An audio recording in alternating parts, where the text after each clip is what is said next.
important because it is the main component where plants and trees grow. Human beings, when they opted for settled life, the early man, when opted for settled life, was farming was the first thing that the early man did. Now the quality of farming or the quality of yield or production depends on the variety of soil. So various kinds of soils which we are going to learn in this chapter are alluvial soil, laterite soil, red soil, black soil, desert soil, mountain soil, saline soil, alkaline soil and marshy soil. So we are going to learn about this in detail in this chapter. So because now the black soil, it does not provide too much space for air. It holds a lot of water. The alluvial soil is very fertile because it is the silt which comes from the mountain tops, which get eroded with water. The water, when it rains or when the glaciers melt, the water pushes the fertile soil from the mountains to the plains, and then this fertile soil or alluvial soil is rich in humus, which is excellent for crop cultivation. Mostly the North India, North India comprises of alluvial soil and has an excellent record production in the food crops or cash crop, anything you can tell. We are going to learn about the laterite soil, red soil. You must have seen red soil from which bricks are made. Odisha also has some parts of some regions and parts of Odisha also have red soil. So it is like that. And we are going to learn about the soil. Why we need to preserve soil? Because soil, when it rains heavily, the top soil or the soil, fertile soil gets eroded. We need to protect it, because if it is protected, we get a nice crop production. So we need to protect soil erosion. We need to conserve soil, because the quality of the soil is to be maintained, because after cultivation the nutrients of the soil finishes. So to maintain the nutrients balance, we need to conserve and preserve the soil. So we are going to learn about soil in detail in this video.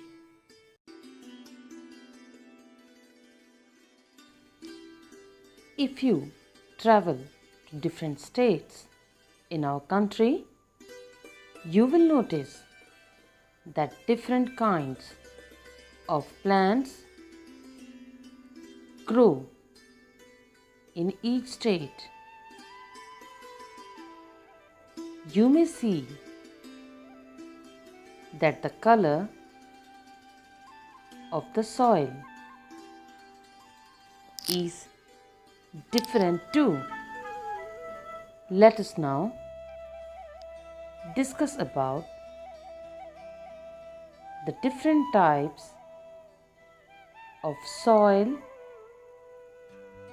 in different parts of India.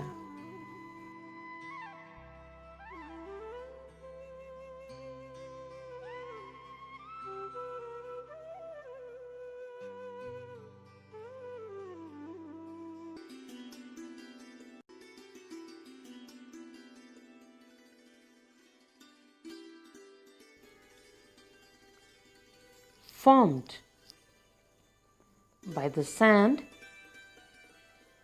and silt carried by rivers,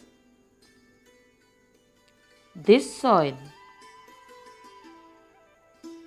is very fertile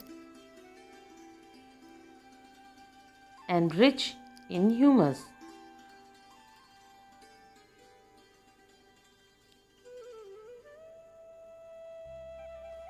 It is soft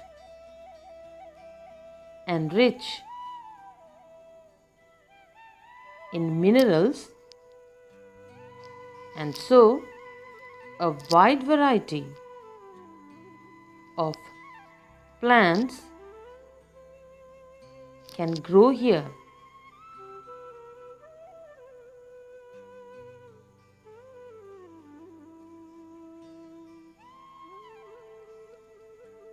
Crops that grow here include rice, sugarcane, oil seeds, wheat, jute, etc. Alluvial soil in India is mainly found in the northern plains, northern Gujarat, and valleys of Narmada and Tapti.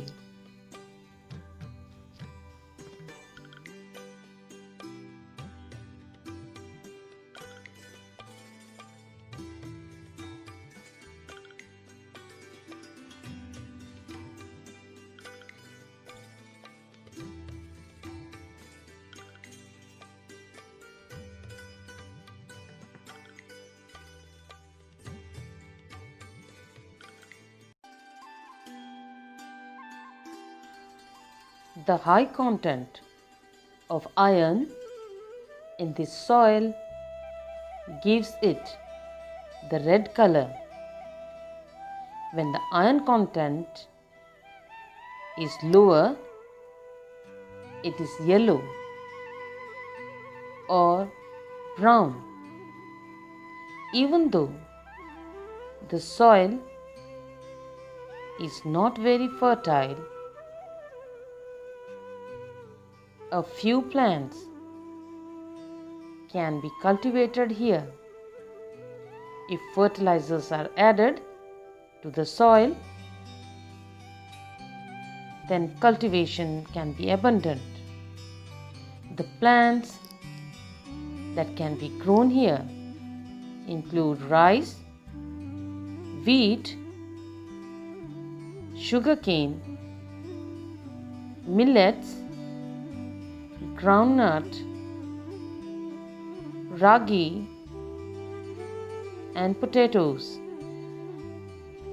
Red soil is mainly found in parts of Maharashtra, Odisha, Andhra Pradesh, Telangana, Tamil Nadu, and Chhattisgarh.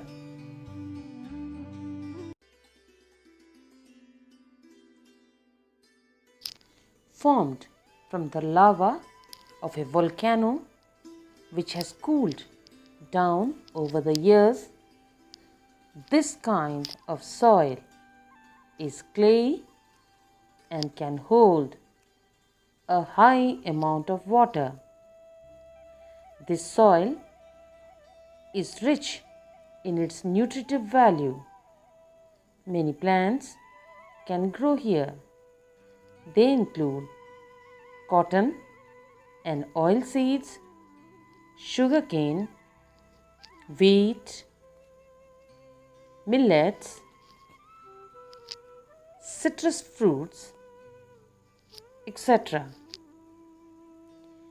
Black soil in India is mainly found in parts of Maharashtra, Chhattisgarh, Madhya Pradesh, Gujarat, Tamil Nadu, etc.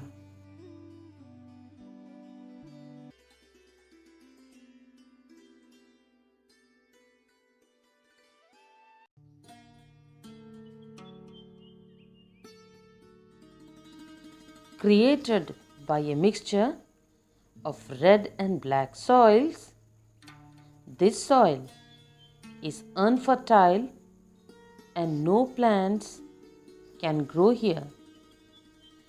It is usually found in regions with heavy rainfall where the top layer of the soil keeps getting washed out.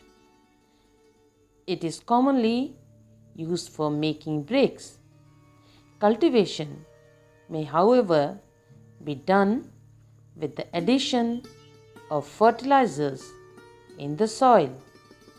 In such cases, tea, coffee, and rubber can grow here, mainly found in Kerala, Tamil Nadu, Maharashtra, Chhattisgarh, hilly areas of Odisha, and Assam. Laterite soil is abundant here.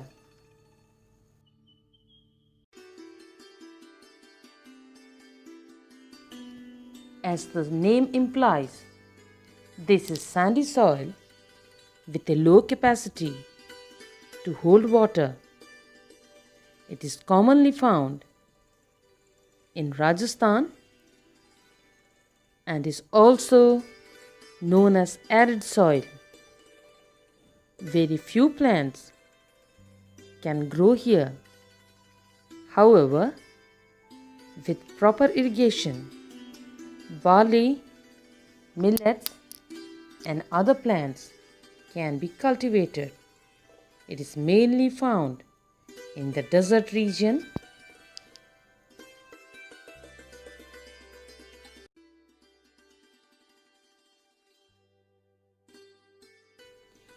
found on high mountains. This soil is rich in humus. It is ideal for growing fruits, and today a large number of fruits are cultivated on the Himalayan slopes. For this reason, this soil is suitable for growing tea, coffee, spices, and tropical fruits. Mountain soil is mainly found in the slopes of Himalayas. Apart from the soils mentioned above, there are certain other types of soils which are found in our country.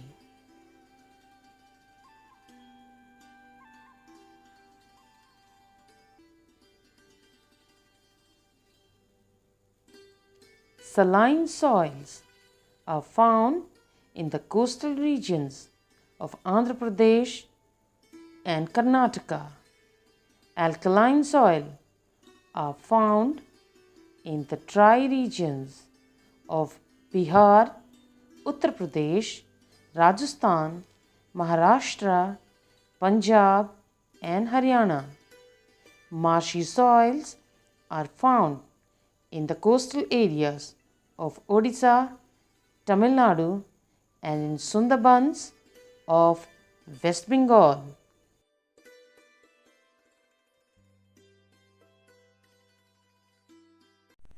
Now children, we are going to learn about afforestation. We are going to learn about organic cultivation and crop rotation. So what is afforestation? Deforestation means cutting down the trees. Afforestation means planting new saplings, planting new trees to make a forest. Simple thing. Afforestation means growing a new forest. So on the forest day or some environment day, children and mostly college students and mostly people, they go and plant saplings to create new forest. Crop rotation means, suppose you just imagine a field is there and in the month of January, February, the paddy is cut. When paddy is cut, then the next cultivation or next process for planting paddy begins by June or July when monsoon comes in. So this many months the field is empty. So crop rotation is done when as soon as the paddy is cut, then other crops are planted which require very low rain. It is crop rotation. And organic farming, because adding too much of chemical fertilizers and chemical nutrients, it may not only makes, when people consume fruits, vegetables and crops with too much of chemical fertilizers added to it, they have the diseases like cancer, they have the diseases like many fatal diseases, they have many serious diseases. So to prevent this, organic fertilizers is nothing but the cow dung or which is organic, the earth compost, vermicompost is there, earthworm compost or vermicompost. Natural fertilizers are added, not that chemical fertilizers and all. So we are going to learn about this in detail in this chapter. Soil formation took over thousands of years when the rocks on the Earth's surface was exposed to the atmosphere. The natural forces of wind, water and heat broke the rock into fine pieces, creating soil. Gradually in the process, the properties of soil at a place are thus determined by the rocks found in the region. Also, the plants and animals that die in the region add to the nutritive value of the soil in different ways. The top layer of the soil are very important for plants because the plants can take the required nutrition from this layer through the roots. But due to excess cutting down of trees, the layers are getting eroded. Here is what we can do about it. Planting more trees is called afforestation. It is important to improve the green cover of our country. To protect our lands from soil erosion, planting more trees leads to more rainfall and thus preventing soil erosion, which is also known as weathering. Rotation. Growing the same crop continuously can reduce the nutritive value of soil, so crop needs to be changed in different seasons. Shifting to organic fertilizer. While chemical fertilizers may show quick results, they are harmful too. It is important to regulate the use of chemicals on the plants and shift to the using of organic fertilizers.